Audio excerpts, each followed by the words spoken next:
Hey, folks, welcome to a very delayed live stream. I am so sorry to keep everybody waiting if you are joining our live stream today.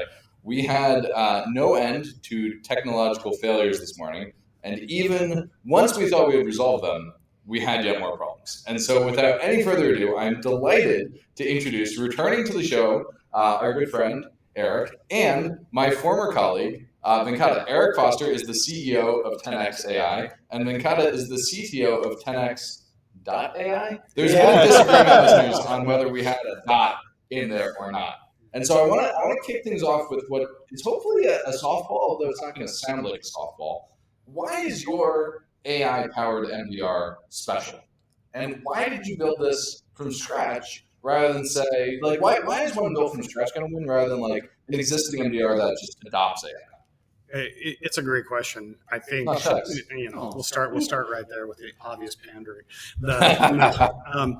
So there's a couple really great questions wrapped up in that. So one, we're very heavily partnered with Google with our MDR. We believe that Google is going to win the security platform wars. We believe the hyperscalers have a tremendous advantage at this. You own your own compute, you own your own storage, you also own your own AI stack. So one of the things that I would tell you to answer that, Tim, is we're not like training our own foundational models. We took money from Andreessen Horowitz, which we're leveraging to build the next great cybersecurity services company powered by AI. We believe that right now, artificial intelligence is going to disrupt the services industry in general.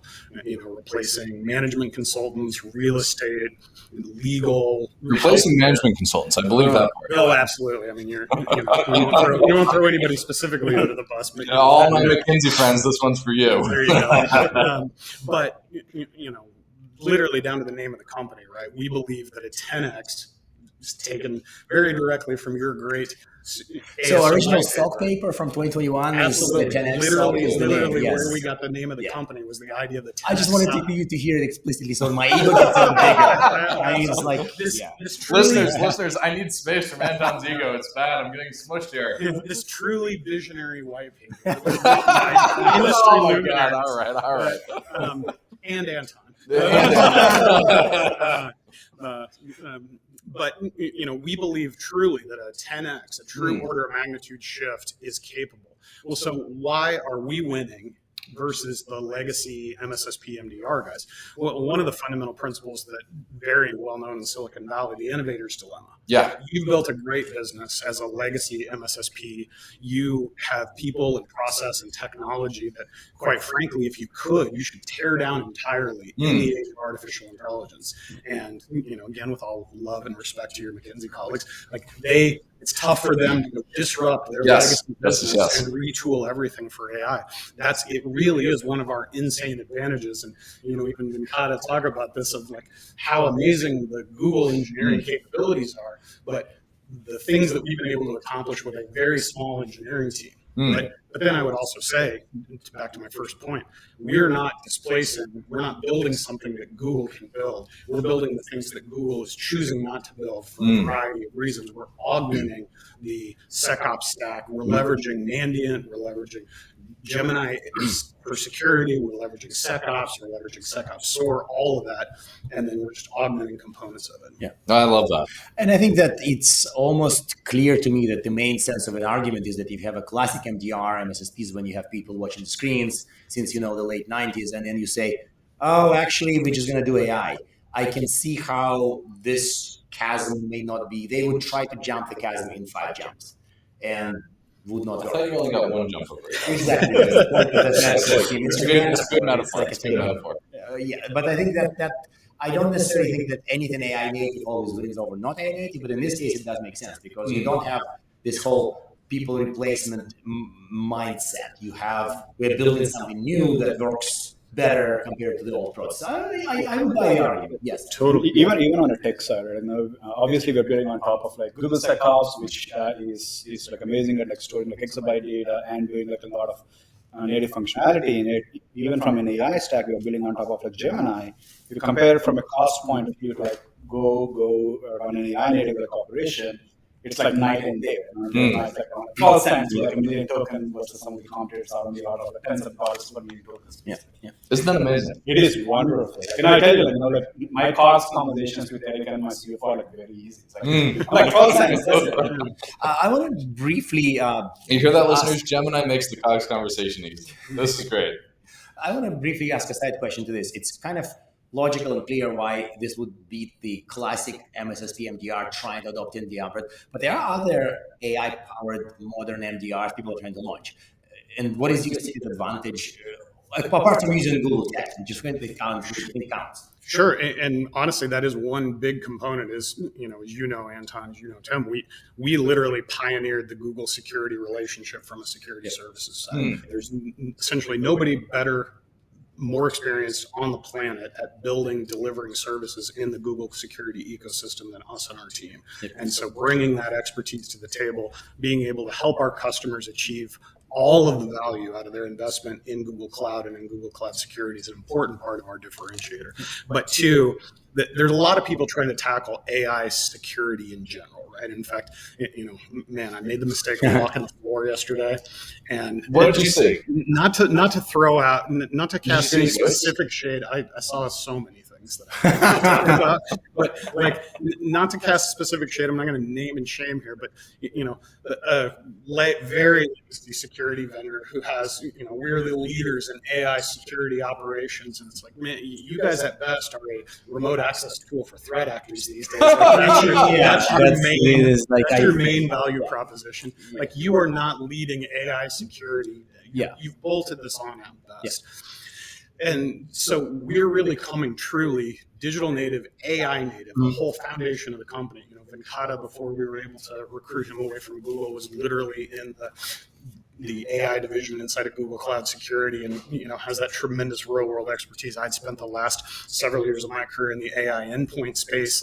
We have this very practical, grounded application of AI. But then the big difference, besides this isn't just sprinkled on, this is real use of artificial intelligence, we've got the background in the services industry. So many of the people that are attacking us are attacking it from a pure software perspective. Yes. And we believe... I think I like that argument quite a bit. Yeah. And I think the next question is kind of about humans versus AI. Yeah, you are an MDR. You are an MDR, which implies that and they also mentioned service quite a few times. So today there's a sort of balance in your mind and in your company between this is what the machines do, this is what humans do. So kind of like two sub-questions to this. Well, how does it look like today? And how do you think it will change? Because do you think that even within your framework, would machines do more? Would humans do some things forever? Go tell us more about this whole human versus machines balance today and in the future. Yeah, give us the John and Henry.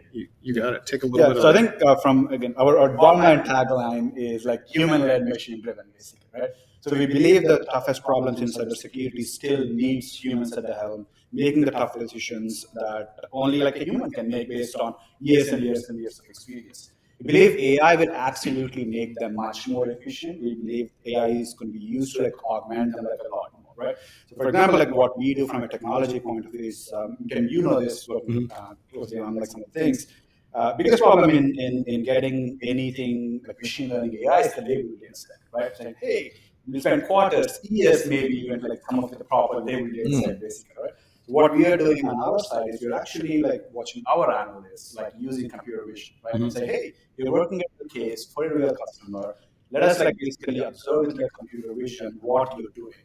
So you basically go look into a technical testing, then you go basically CrowdStrike and do a isolating the host or something like that. And we translate all of that using computer vision models and then basically bring it back to the LLM to say, hey, here is the learning from the analyst. But it has to be a good analyst. Absolutely. Because there was an actual startup that failed by trying to learn from really incompetent analysts using supervised ML. and then transfer learning to others. So it was kind of like an interesting failure mode, which I think you're avoiding by observing the top shelf people who know what they're doing, including some things that maybe AI wouldn't learn from just reading blogs. It's one of the insane advantages we have. We're able to hire even better people than usual in building a cybersecurity services company because we can truly achieve this vision of the Tenex stock. If we can hire Tenex engineers and Tenex security people already, because I'm a fundamental believer in that concept of the Tenex developer, right? It's not a myth. They're the people who are amazing at creative and problem solving work are an order of magnitude better. And then if you take those order of magnitude people, put them in one place with a shared vision, and give them the most advanced technology on the planet to give them another order of magnitude, we should have been 100. Yeah, it shouldn't be 100. Yeah, we should probably not. At this point, we are 10 times 10. like marketing people. I feel like this is 5-minute ads. You really have 4-minute ads. So I want to drill in on this human thing for a minute and ask what do you think today are humans uniquely good at, and where will that remain in the future? 5 years from now, what are your people still going to be doing? That's a great question. I don't think humans are going to be out of the loop in making primary decisions in cybersecurity for the next 2 decades. Like, I'll go on record saying 20 years. I think artificial intelligence is security is an AI addressable problem. It's not an AI solvable problem. Cybersecurity. This is we should probably freeze for a moment and say this is hugely important. This is AI addressable versus AI solvable. This is an important bit, and probably paid for the ticket for whoever's buying tickets to our podcast. This matters quite a bit. The tickets are free. Yeah, and I mean, don't get me wrong. I love Neuromancer. I'd love to see the AI models fighting each other. Absolutely. But I don't think that's going to be reality. I think.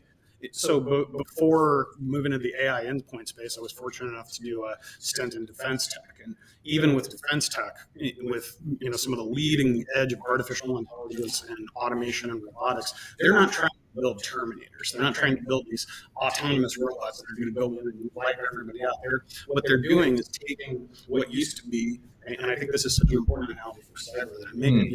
It used to take a crew of something like 35 people to fly a fighter jet. It's not just one pilot. It's not just the Wizzo in the back seat. It's this whole team of people.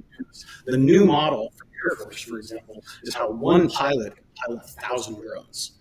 And so it's that true couple order of magnitude shift. We believe that's the same fundamental model for the future of cybersecurity. It's about having a human who's really, computers are great at pattern matching. They're great at making connections and data that you might not be able to see or visualize.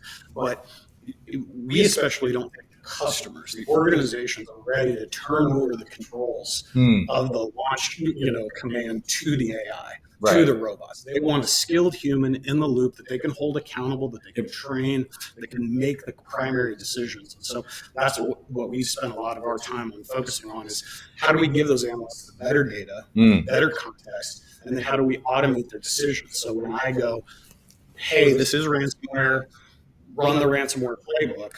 Here are the 10 steps that it's going to go. I can click a button, computer vision agents, or computer use models spin up and do the things that I would have had to normally do. And it's evident from our initial conversations with some of our customers. They don't want AI to just make the decisions for them, right? They want humans to make those decisions, but AI to assist them in making those decisions much more quickly. Yes. And I think that comes up in a trust question because we do hear the sort of noises and concerns with agents missing things because of insufficient context, insufficient data access, or data being in some human heads, which agent obviously cannot access. So I think I like the model with the balance between human and machines, but are there buyer concerns about agents missing things, and how do you deal with this? How do you supervise what the machines do? To me, this is like a built-in trust question. And that to me is kind of unresolved for many of the AI-only tech approaches, which makes me nervous, not because I'm like an old guy or whatever, but because I definitely see things being missed. I also really like the subtle reference to Stanislav Petrov in that previous answer. So shout out to that guy for saving the world real quick. But how are you thinking about this? Yeah, I mean, we think AI can do amazing things for us. It can make our people more efficient and more effective. But we think fundamentally that those humans are going to make the critical decisions, and the technology can come behind and help them. And from a quality point of view, that's kind of like where you're going with it. There's no silver lining. It's going to take time. That's also the reason why we believe it's going to take us a good chunk of time to get to fully solving these problems to an extent as well. The key is we still rely on this extremely efficient senior analysts from our side, where the RLHF loop really kicks in and says, hey, we think this is the cluster here, right? You agree? Do you not agree? And that's the advantage of like having humans behind an AI native solution to give you that absolute like reinforced learning like right at the time of like solving a particular case. Yeah, That makes sense. Part of what we've been able to do, and what I think any company that wants to take advantage of artificial intelligence in their security operations, I mean, it's building human reinforcement in at every layer. Yeah. You know, so that every decision is made, you're able to capture that learning from a human, feed it back into the model, feed it back into the training, and go from there. So before we go to closing, I want to ask a possibly harsh question. And we are still at RSA, and we're going to be walking the show floor, so we don't want to annoy. We are also going to Right. So I'm going to annoy a vendor right now. No, vendors, not by name. And then they can beat us up in theory when we walk. But not by I'm name. still going to do it. So but does it mean that when somebody says, here's the box, it's AI SOC, it has no humans and it replaces a human SOC, what would you tell the customer who tends to believe in that? Like, you and me know that it's actually completely false. Today and in the near future, it's just flat out false. It won't work in real world. But like, what do you tell the customer with some customer empathy in mind? Like, not because, without using the words like idiot and dumb. Basically, like, what is a What's the empathetic nice way to answer? help What is an How empathetic do you answer? help to them it? make the right decision? it's a great, that is That's a a good great question. Yeah, I'm afraid a little bit because we're going to go in there 30 AI SOC vendors with baseball bats. No, maybe absolutely. waiting for us. I don't disagree at all. And in fact, I think, you know, there's a real fine line here of trying to solve problems from a theoretical perspective. And from Yes, demo ready, real world not ready. You know, where does the rubber meet the road? Yeah. And it's part of our advantage, having built and run some of the largest stocks on the planet and built and scaled this. We understand what it's like to do cyber defense at scale, with all respect to some of those other vendors who just literally come from the theoretical side of this. And like, yeah, there's some interesting problems to solve here, but how does this actually get implemented into a real organization? How are they going to make the risk management decisions, even contractual decisions, to put this software into place? That we bring a lot of that advantage. I actually think a lot of those AI SOC vendors are going to end up trying to pivot into the services space. Yes. They're going to realize Right. that it's really hard to go to market with a novel software solution that's trying to be so much intelligence, and they're going to realize, probably too late, the advantages that we have coming from that human-driven perspective, where we can train on the analysts, we can train on their activity. We've got those skilled people at the home making those decisions, but then feeding back into the model. And then I think their investors are going to find that it's hard to take a software company and pivot it into services, especially if you've never done the services perspective. Yes. So part of why A16Z made the bet on us is coming from that background of leading services companies bringing in the digital era. Well, I hate to do this, but I have to. No, please. Traditional closing questions. Yeah. One tip to help people adopt AI in their stock, and two, recommended reading. I love it.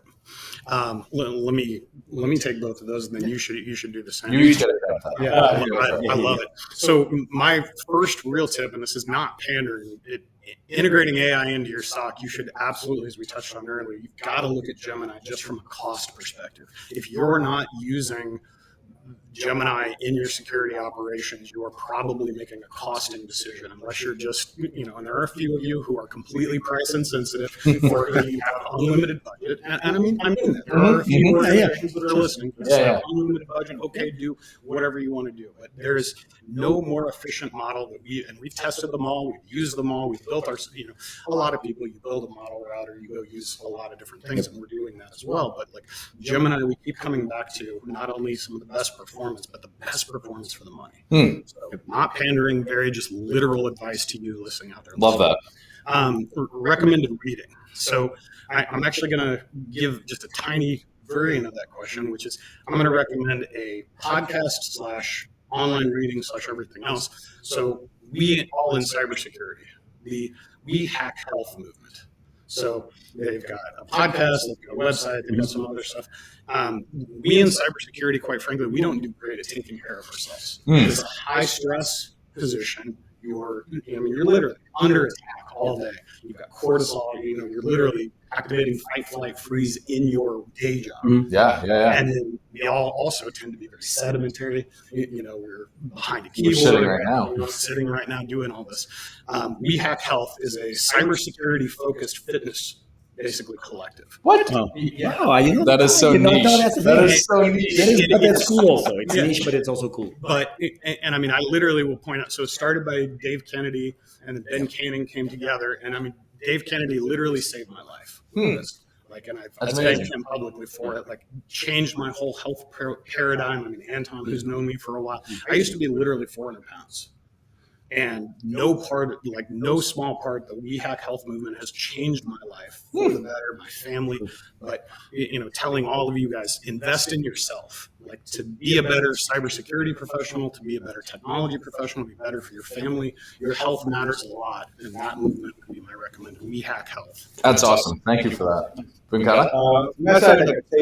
When you are solving a thing, like go solve a real problem with AI. And that's where you'll actually see the difference between, hey, is this AI addressable or is this like AI like fully solvable? Right? So that's kind of where when I started like playing with some of the AI technology like a year and a half or so ago, the demos that are out there are so flashy, so enticing.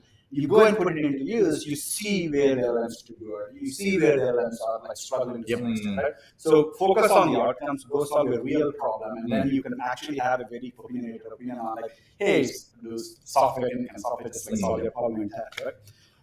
Eric's session was great, and we had he actually got me into it, which I will get started using as well, right? But I'll do a tech one. There is this fantastic 2-hour video by Andrej Sharpati, who's basically a OpenAI co-founder, and he's from like Tesla.AI before that. He talks about at depth how to prompt LLMs correctly, how the LLMs work. It's like 2.5 hours of your best spent time. It's on YouTube. I think Andrej started doing YouTube stuff like 3 or 4 months ago. Please go listen to it. It taught me so many things. I thought I know a little bit about the space, but hearing Andrej, they taught me like so many more things there. Amazing. Perfect. Eric, Venkata, thank you so much for joining us today. Thank you guys. Thank you. Thank you. It's truly a pleasure. Okay.